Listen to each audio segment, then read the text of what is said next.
How unusual is this sort of cyber attack on a government plane?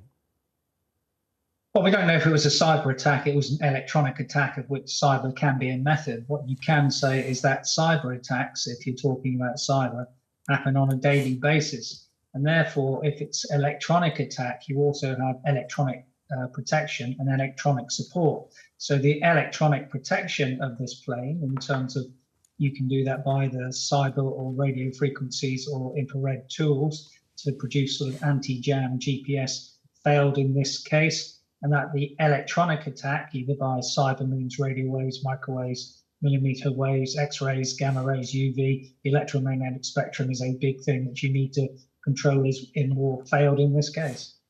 Well, look, I think it's the MOD who's described it as cyber attack in their comments in the papers. But look, I genuinely don't know. But look, this was an RAF plane, right? It's not a budget airline, although it sounds pretty miserable, almost like a budget airline. This was an RAF plane carrying our defence secretary. Surely we have to work on the principle, if they can compromise one system on the plane, every system could potentially be compromised. Why is it not better protected? And what else could they have learnt by attacking the internet or the communication system on this plane? This is terrible, isn't it? What on earth is the RAF going to do about this? This is a national humiliation. I'm not sure I'd go that far. Firstly, you have to go back to first principles. So go back to Turing, the father of cyber. There's no such thing as an impregnable door, whether front, back or side. There are degrees of security and degrees of protection. What they need to go back to is answer the fundamental questions of how did they get in, what did they touch, and how can we stop it from happening again? On the reverse side, it's worth saying that both the NSA in America and GCHQ are cyber superpowers. And if we really wanted to in extremis, we could degrade, disrupt and destroy Russian systems. OK, well, I'm not sure we agree, but I think it's a national humiliation, and it's humiliation piled upon humiliation. We have battleships that don't work, missiles that don't go bang. Do you agree with the Secretary of State for Defence, Grant Shapps, that we need to urgently increase spending on defence to 3% of our GDP? I think we need more capability and more mass. I don't think that the 3% GDP is the right way of looking at it. What are our weaknesses?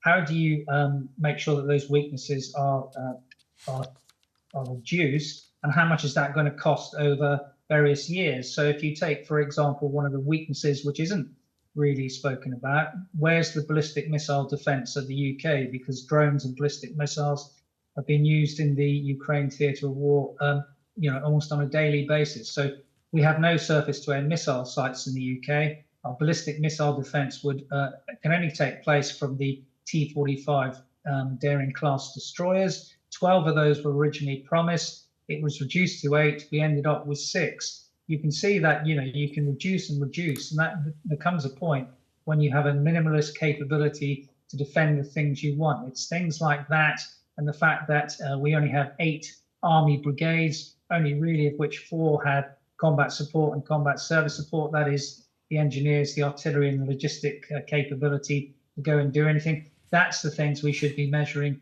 not a strategically illiterate number, 3% GDP or whatever. So has our defence and our armed forces been hollowed out then? Well, it has to a certain extent. So for example, our availability and sustainability after, say, 6 to 10 days of war is not very good. But as an alliance, of course, and the reason that Grant Shapps was in Poland is that you, as a collective alliance, you go by deterrence. Deterrence by denial, by being there and having more collective troops, aircraft and ships than the Russians, and outspending the Russians by an order of 4 times from European NATO and 14 times if you include the US. Well, it's not much of a deterrent, though, is it, when the missiles carried on the nuclear submarines don't work? Well, again, I'd take issue with that because it is actually the missiles are actually American-produced missiles, and there's a failure rate of 6%. This was the 192nd missile test. The last failure was the 162nd test. Is that just happenstance? We don't know because you're not going to have that sort of data released, but they'll be looking at the data for that. Even if a missile failed, there were 16 missiles carried in that Vanguard-class submarine. Each has 5 warheads. That still gives you a pretty good strike rate. So, don't get all doom and gloom. It's not necessarily like that. I mean, I don't think our viewers and listeners care where it was built. I think they're concerned the fact it doesn't work. But moving on, Michael Gove has updated the definition of extremism, and some of the groups that he named using parliamentary privilege in the House of Commons have said, quote, "This reassessment will motivate us." What do you think they meant by that?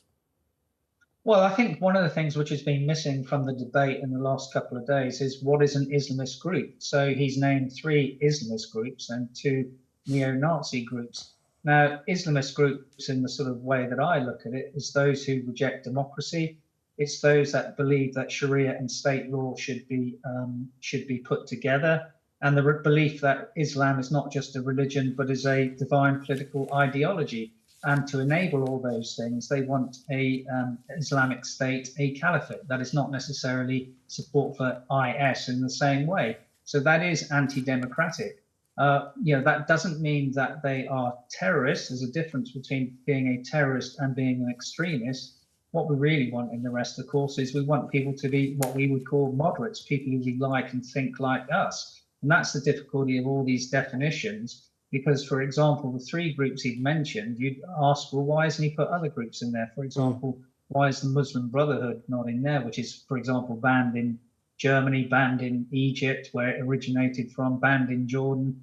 Why is Jamaat-e-Islama, the South Asian group equivalent of Muslim Brotherhood, not in there? So, you sort of ask those questions. It is not a terrorist group because, of course, if it was, rather like the support for terrorism from Hizb ut-Tahrir, it would be prescribed, and it is not prescribed. So what this leads to, I'm not quite sure. It's not any legal force, it's just guidance for government interactions. But there's a bigger issue about, what is Salafism and how do we interact with those groups who are misogynistic, homophobic, and pretty intolerant in the way that we look at Western democracy and the Enlightenment onwards. And that's the key point, really. We separated religion and state in 1648 after the Treaty of Westphalia, following the 30 Years' War, which were both a war of religion and war of politics. And that's why this thing about politics and the state being aligned in Islamist theology is difficult for the West to comprehend. Major General Chip Chapman, thank you very much for joining us there. What a fascinating insight you've given us. Thank you.